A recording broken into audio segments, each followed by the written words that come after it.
Yeah, I think I'm going to start with a description of the retrieval problem because maybe not everybody is familiar with this. And then,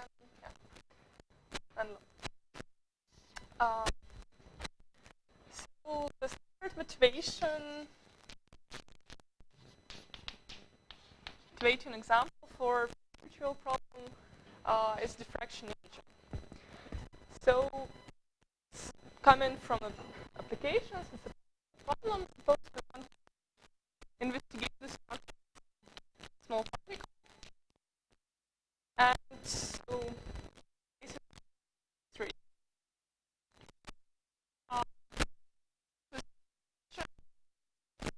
and then measure the radiation which is scattered from the object. So we place here the and unfortunately detectors are not able to capture the phase of the waves, but the magnitudes. So the measurements in this setup, measurement is of the y-squared magnitudes of the Fourier transform of the object.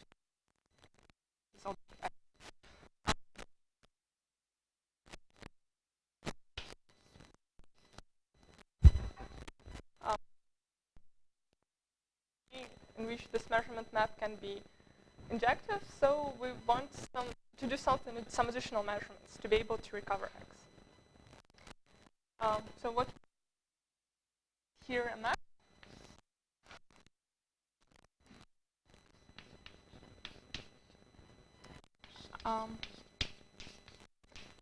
And by applying different masks, we try to make our map injective.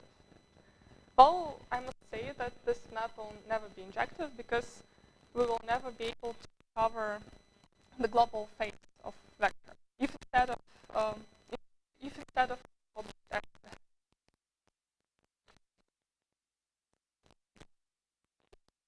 it will give the same measurements. The best we can do, we want to recover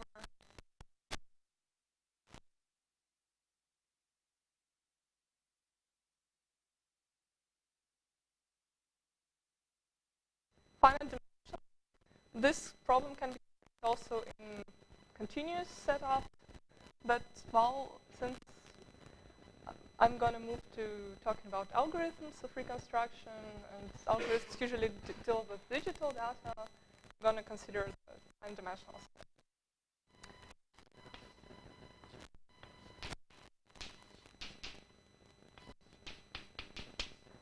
So we want to recover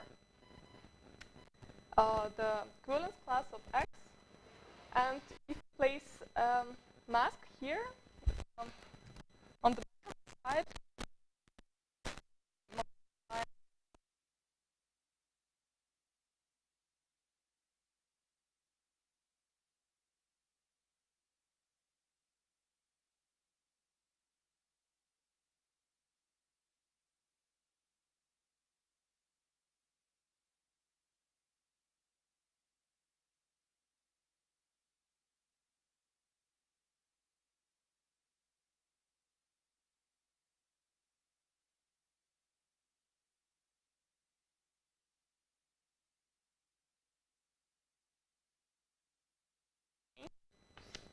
in CM.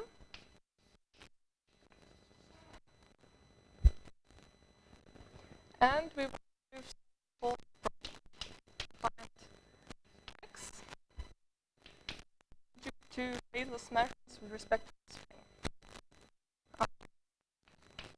X squared equals B phi, where phi is. This is the problem which is called phase retrieval problem. Well, of course, there are several questions one might ask.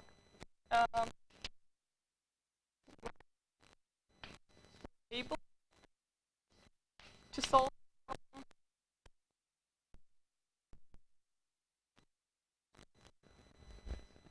Well, clearly not always. For example, if phi is just a basis in CM, then clearly this phaseless information is not enough to recover. So we need some redundancy. And the second question, which is of most interest for me, how to recover. In general, this problem is NP-hard if we do not pose any additional information about the frame phi. So for some particular frames phi, we want to construct an efficient algorithm which would allow us to recover x from this phase measurement. So the first question is quite well studied. So I'm not going to stop on this, but I'd rather talk about the second part. There are several algorithms known to the date which work in this setting. For, well, one should mention phaseless, and the second one, which I'm going to talk, is phase retrieval with polarization.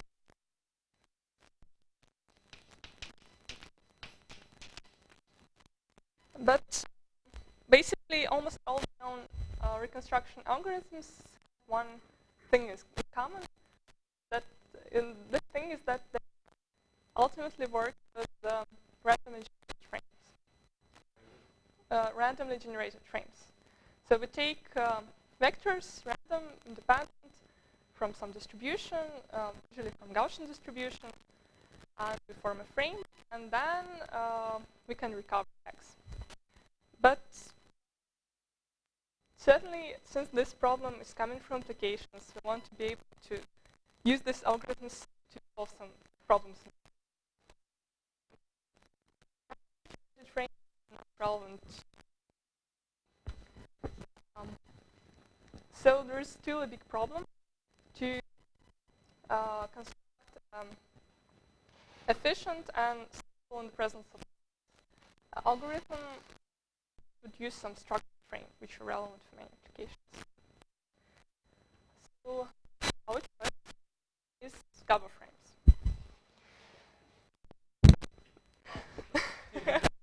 Yeah. So we know the definition of Gabor frames already. So we have two operations.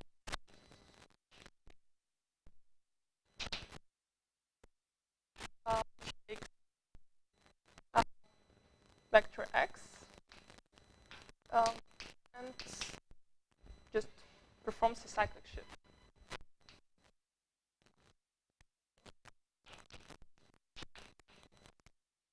And modulus, which takes x and multiplies it twice with a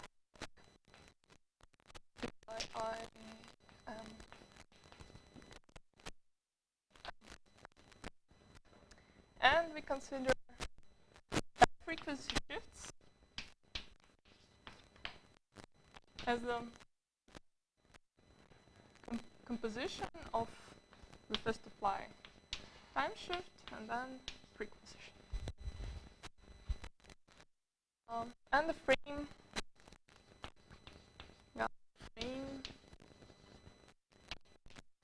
I'll use notation G comma lambda. G is the window.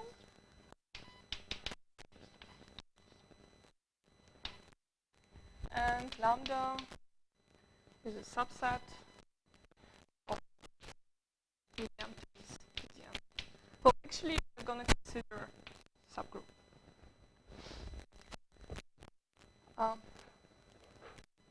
Well, why Gabor frames are good for this particular application phase retrieval problem? Well, a couple of reasons. First one, I said it's relevant for applications.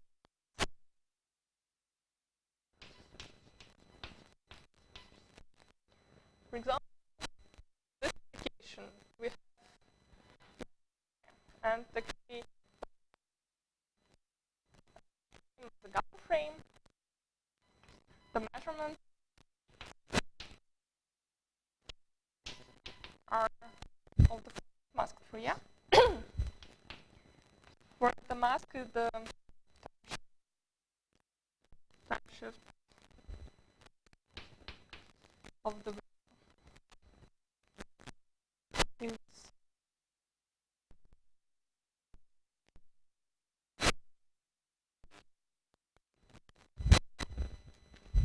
like that.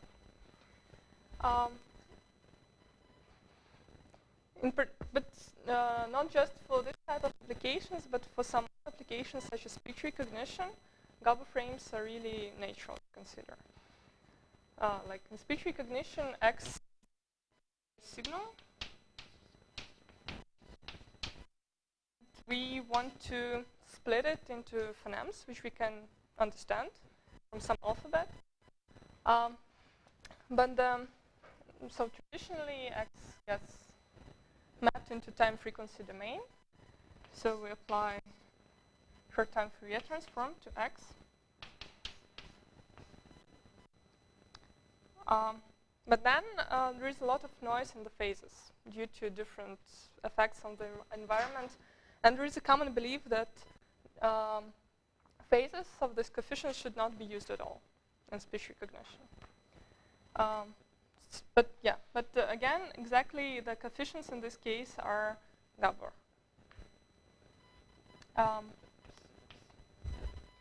So the second practical reason why frames is that you need to store, like if you're using random frame and you want to do the measurements for the random frame, you need to store the whole matrix, or each bit of the matrix.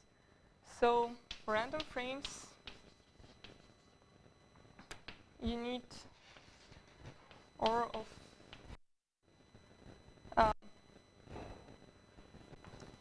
let's say, well, the number of measurements we're going to use is of order m log m. I'm going to come to this later. So the amount of memory used is m squared log m. And for Gabor, well, all we need is to store the window. That's it.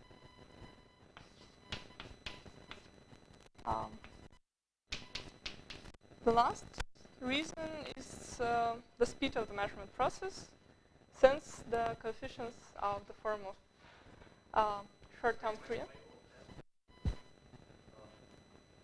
Well, because we need to store only the window, and that's it. And then I can generate the frame like that, very quickly. Yes, that's for the measurement frame.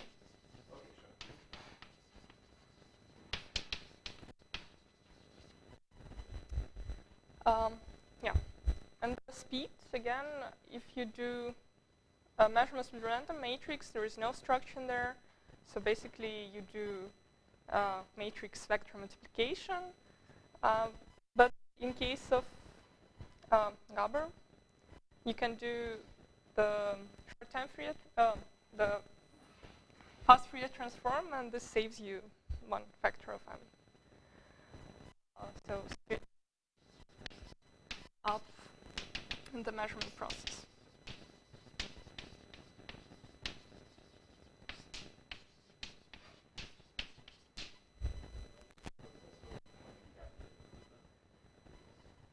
Well, both actually. Actually, both, yeah. Well, I mean, if you want to do the application to do what if you want to do the measurements with a random matrix, well, it's most often not possible at all, because it just doesn't fit the setup of the physical.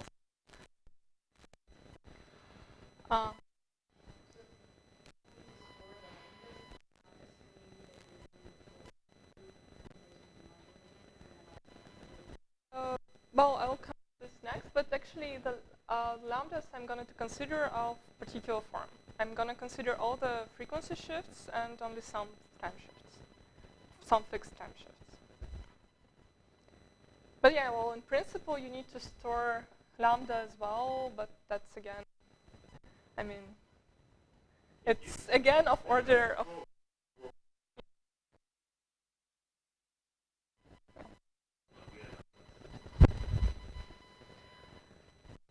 So yeah, so this is good reasons to use frames for this particular problem. And now the interesting part comes, how to do the reconstruction. Maybe vice versa.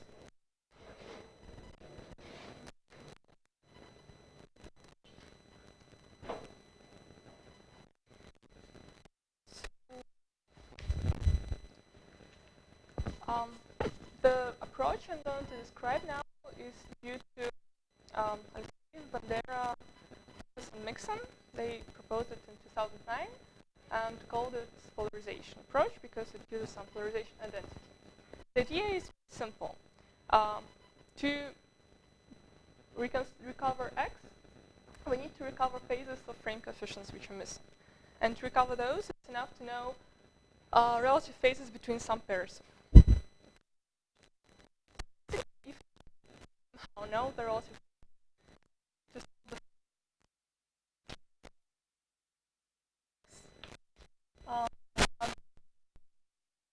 we still have all phases. X. Well, of course, works for a general frame, but I'm going to write it for a Gabor frame right away.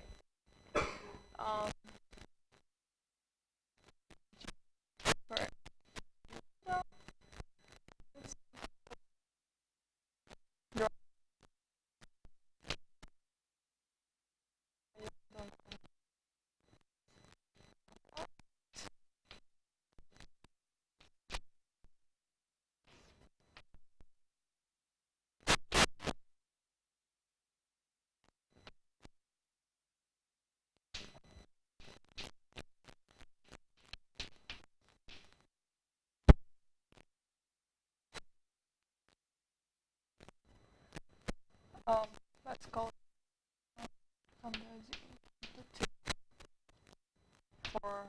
so this is for lambda in lambda, and this is for lambda 1, lambda 2 in E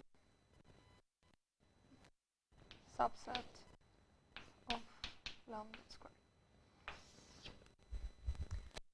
So this is relative phases. So this is the phase of the coefficient, the phase of the second coefficient, and we have its their ratio. And suppose we know that for some selected set of pairs.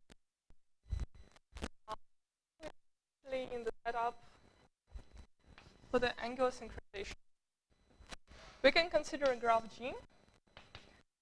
This is and ages set E. We assign to each number weight lambda. We assign to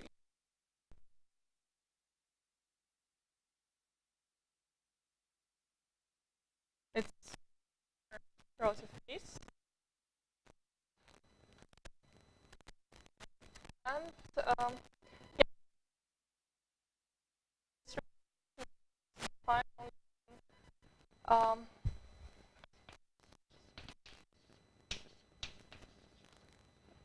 measure those two measurements as 0. So B lambda 1 not 0, and B lambda 2 not 0. Otherwise, it's just not.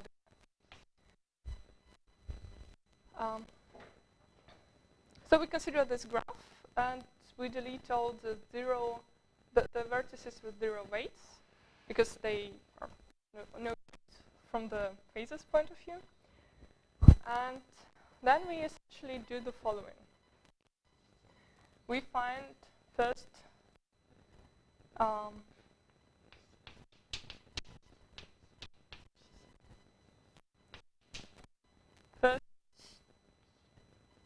vertex with non-zero weight, and look at all the vertices it's suggested to.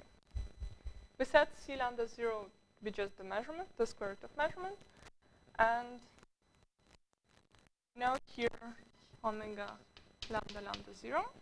So we can define C lambda C lambda 0 over C lambda 0 modulus omega lambda 0 lambda square root of B lambda, and do it iteratively. Then we look at all the vertices adjacent to this lambda and do the same.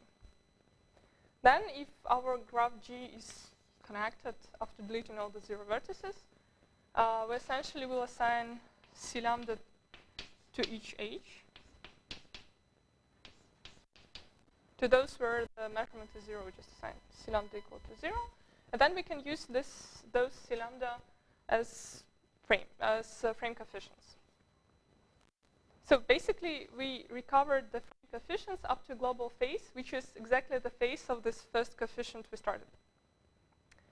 Well, we lose the global phase anyway, so we cannot do better.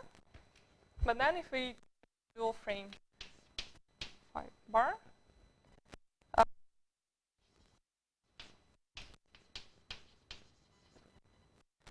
we can recover x from vector C, reconstructed. Dual frame of our frame G lambda.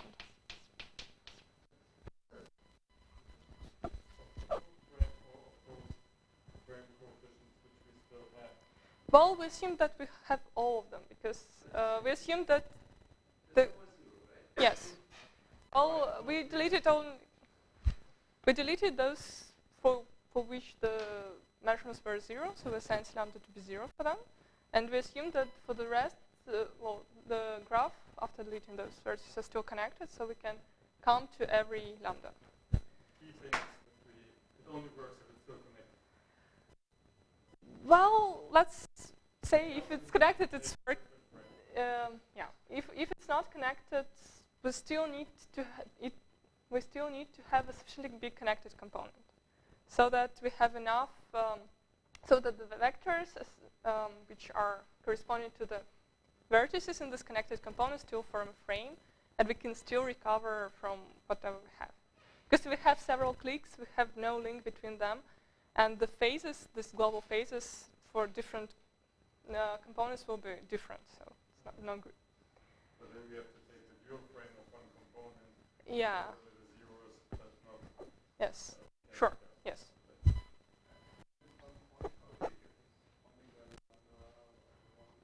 Well, that's a mystery up to this point.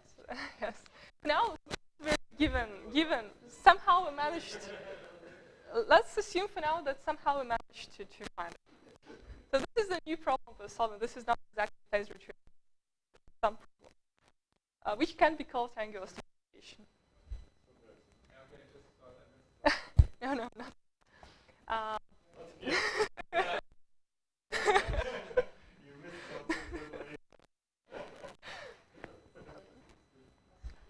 Yeah, so with the dual frame, we can have x with a bar. The sum of a lambda in lambda of C lambda phi lambda, which is then well, x phi lambda 0 g.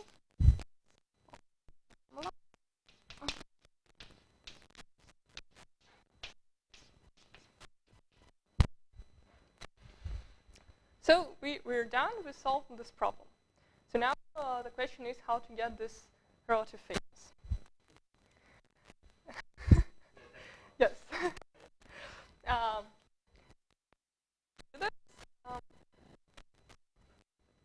So let me rewrite this equation a little bit.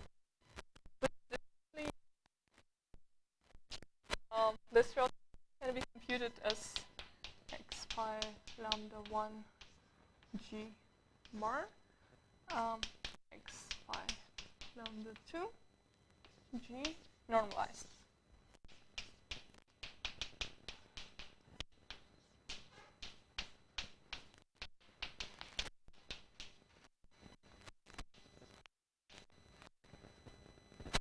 And now we're going to use the polarization identity. The polarization identity of the form that if we have complex numbers in T, we have A bar B actually equals to sum T from 0 to 2 omega T A plus omega minus T B squared, where omega is the third root of unity. This polarization identity, sometimes it's called Mercedes identity, well, because we have the third root of unity. You can actually do this for different roots of unity as well. In a similar way, if we will apply it to this, we have the following. We have a normalization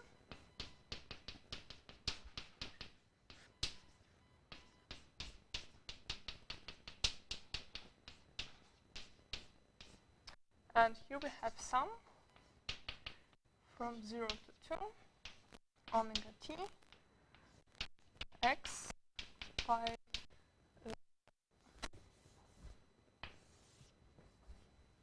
1 G plus omega T pi lambda 2G squared. So if we want to know phases now, we need additional measurements of this form. They're again phaseless measurements, so we can afford them. Over there again, the form of masked Fourier transform. So in fact, this guy, Fourier of x, 0.5 multiplied with tk. Yes, so lambda 1, let's say k1 L1, lambda 2 k2 L2. Then it's tk1 g bar and 0.5 multiplied special vector pi, which depends on k1, k2, difference between L2 and L1 and T. Well, I can write it explicitly, but yeah, I don't quite see the point.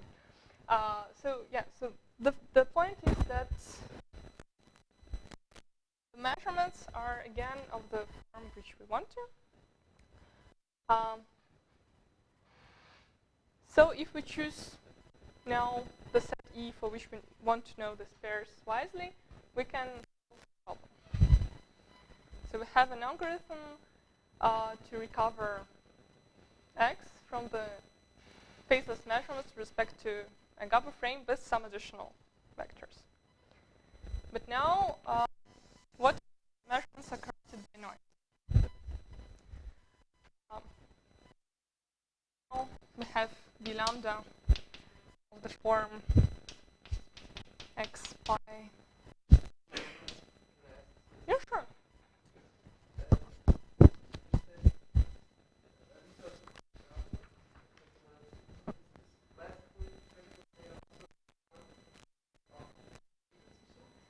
No, not really. Yeah. Yeah. Some additional the frame together with the previous ones. Unfortunately, well, for the voice, well, some applications does require time frequency structured measurements, but not all of them. Well, for example, the first one, right? Well, it's enough to have masked Fourier transform. Yeah, I'm not it's not the application, but I want to consider just maybe. Even this is not quite true because for this application, there is a strong restriction on the number of you're allowed to use.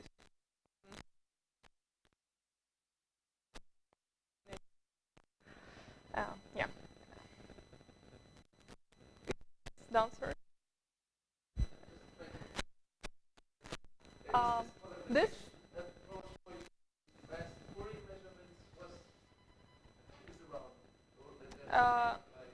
Right. They use different masks, but they don't have stability.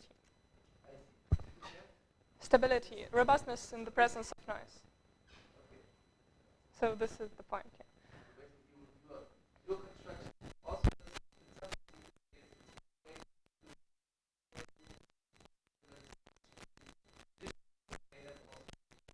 Right. Well, in principle, you can view this as the time frequency coefficients of the modified x. So if you consider x pointwise with this additional guy, this guy, then these measurements are time frequencies of this modified x. If there is a way in certain application to modify x in this way and take measurements afterwards, then you're good to go.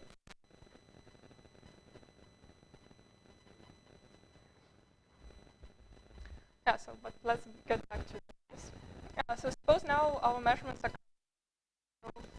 have here some noise components. Lambda 2 3 x pi lambda 1 plus omega t. Sorry, forgot g.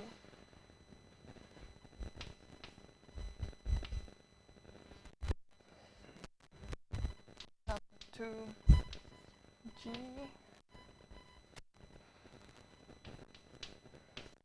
squared plus mu lambda 1 g. So we now have the measurements of this form. Do I need this? No, I don't think so. Then, why the problem?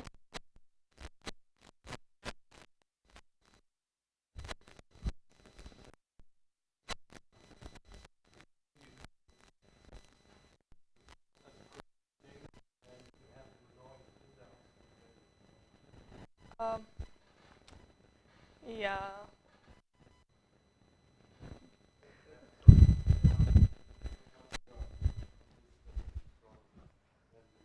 When the noise are inside the absolute value, you can still do something, but it's much harder. So we are considering this easier noise model. Yeah. So the problems. This one is due to this. So here we have some noise in the sum here, in the sums, but we divide by the product of two measurements, essentially. If the measurements are close to 0, the noise, whatever is sitting here, gets multiplied by something big. So we want to avoid small measurements here.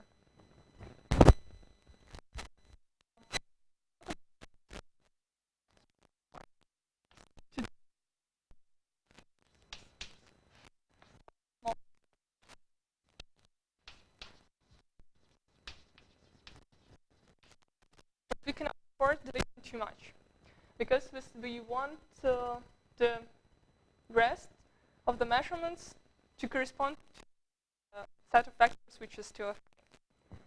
And we want to be able to recover in the sense that, well, if we do too much from too many vertices from our graph, it can fall apart, and we would not be able to find one big connected component. So we want to control the number of small measurements.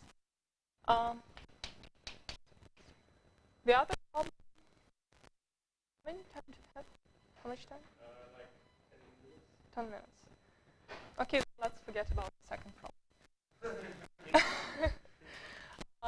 Well, the second problem deals with the fact that if we're able to recover using the procedure I described before, the C lambdas, estimates of the frame coefficients, the noise error we obtain in the frame coefficients have a specific form, and which we at some point multiply by the measurements.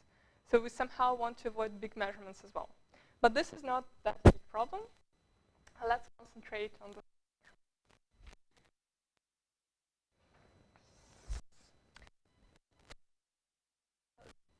keep track of small measurements, let me introduce the notion of projective uniformity.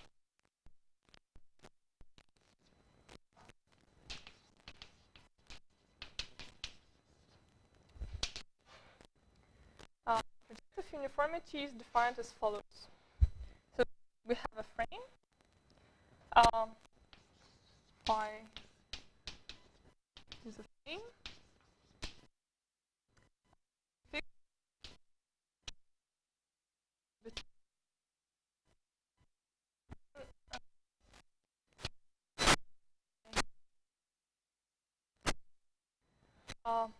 Is defined by the formula. I'll just write it down and then explain what I mean by that. We take the minimum over all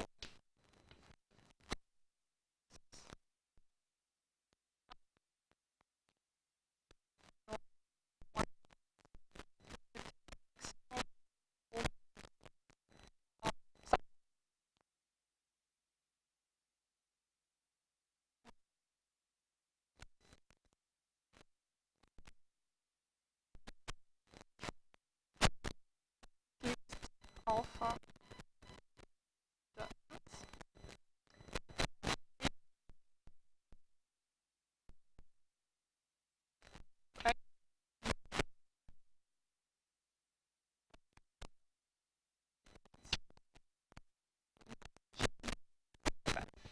So this formula, what this means?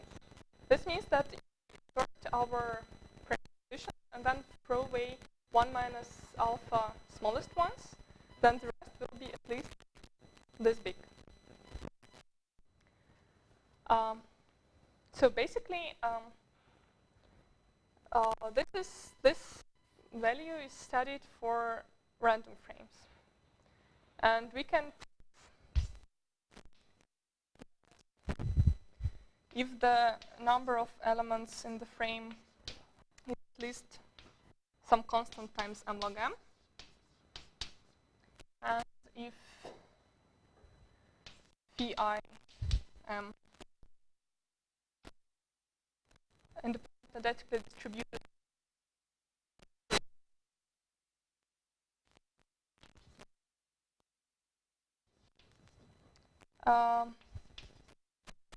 with fourth moment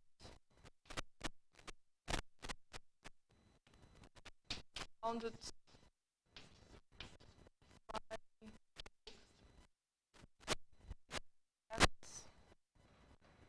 the u of phi alpha is greater or equal than constant, which depends only on alpha but not on m, times square root of m, over square root. So this result for Gaussian random variables, where each component of the frame is a Gaussian, it's due to Alexeyev, Bandera, Ficus, and Mixon. They considered that. You can do better. You can do bounded for a moment using some estimates of the probability in the fourth problem due to Rashim and Wilson. But still, the main idea, the core is that the random variables of the form phi x, phi I less than delta. Yes?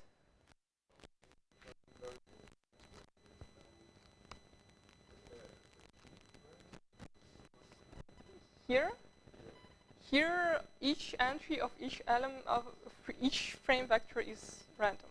So now, up to now, we want to study this for Gabor frames. This is a hard problem.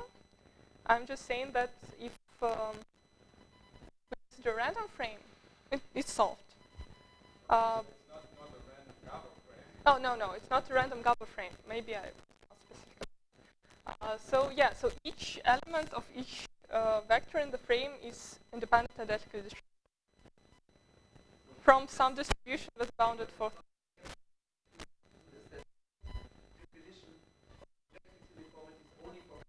Oh, sorry, I'm sorry. Right. That's better, yeah. So, of course, you can define it for every frame, and the key difference between the case when we consider the Gabor frame and this completely random frame is that these guys, for a completely random frame, are independent. And if you have a bound on the probability of this event to hold, then you can use Halting's inequality, and you're good to go. But for the Gabor case, this is not any longer the case, which prevents a uniform bound here. So if we skip this, and if we fix first, and then consider this quantity, then we can do something. So is it, you know it's false? Or you just not? No, actually I believe it's true. With well, maybe of course different slightly, but still what, well, I have some numerical results about Gabor frames with random window, and shows that the vector of frame coefficients is essentially flat, meaning that we have a small amount of big and small amount of small measures. Most of them are of this order. And I have, yes.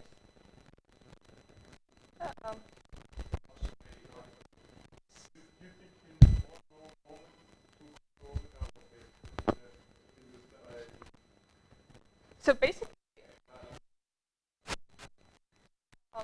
let me maybe clarify it.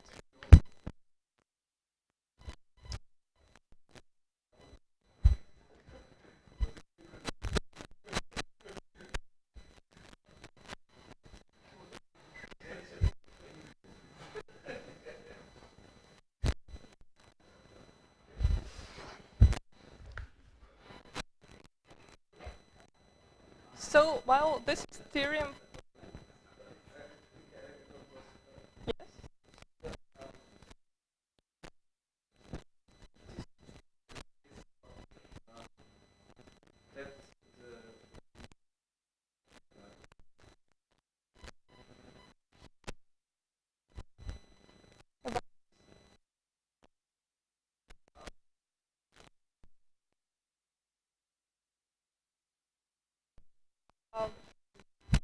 Which one? This one?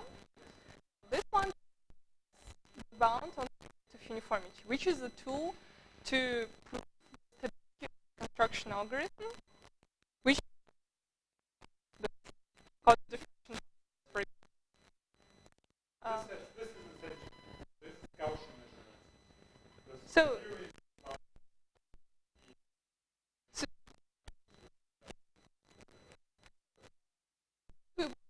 we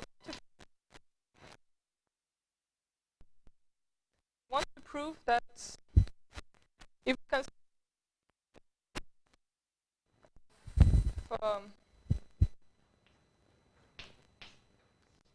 let's say a log m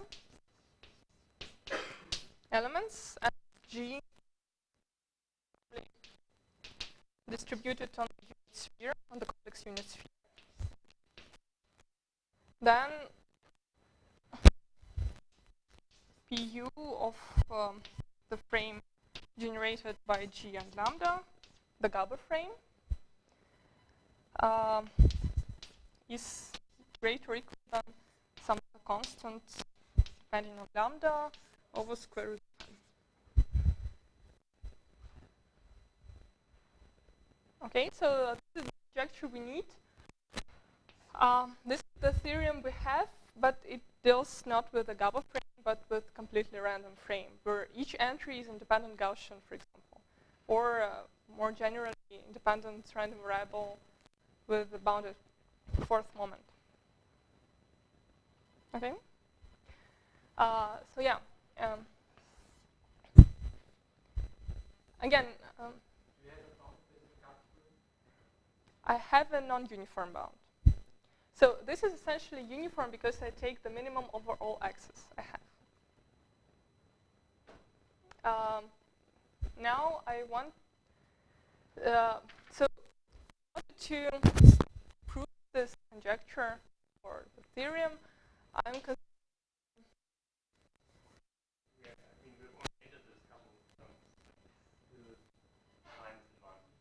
okay. Okay. So let me then formulate the result, and I will close. Okay. So now the theorem about the Gabor, the randomly between. So consider G uniformly distributed on the unit sphere. And consider lambda, which is the set of Zm times Cm. Then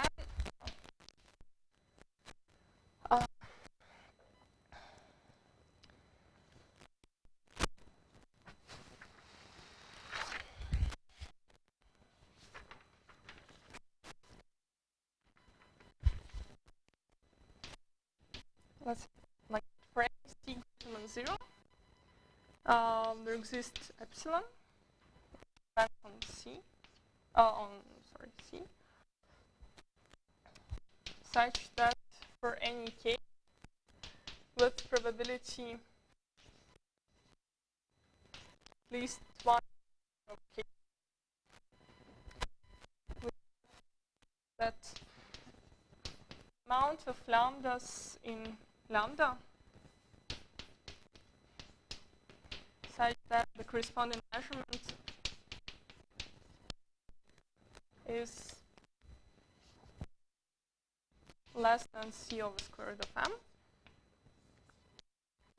is less than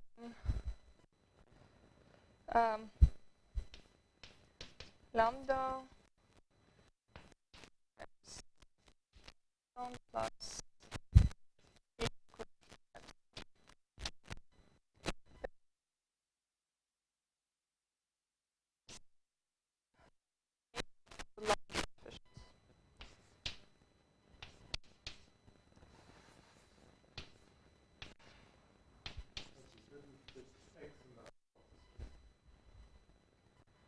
a we fix x first.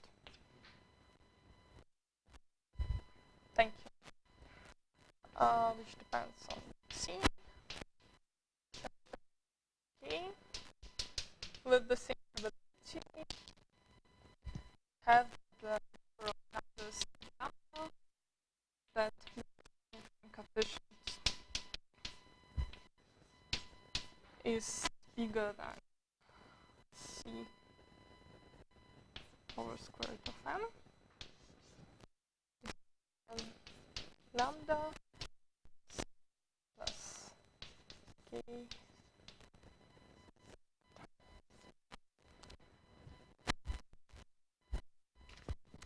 so this is the result for our case with random. It's uniform, so we need to fix x first, and then we can fix x. We need to generate a new window. Actually, result says that if we compare the coefficient, the vector of frame coefficient, so only a small portion of small coefficients and a small portion of large coefficients. For the rest, they're between big C over square root of m and small c over square root of m. And this result allows to prove the non-uniform stability of the algorithm presented before. But still, this conjecture is somewhat hard to show. The one remark is that the theorem actually holds for a large class of frames, because the proof only uses the fact that each vector in the frame have the same distribution. Yeah, so maybe I'll close here.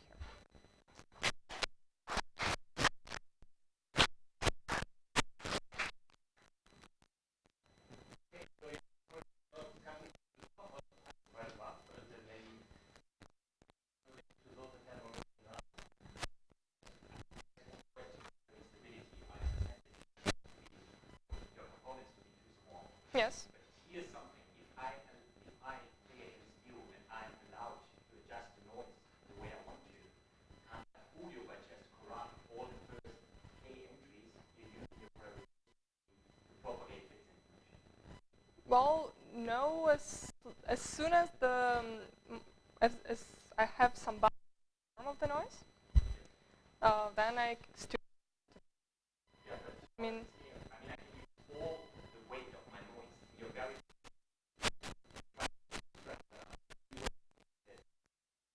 Yeah, I see yeah, right. So that's something unsaid here. So of course, this procedure I described with the propagating the phases, it's very unstable.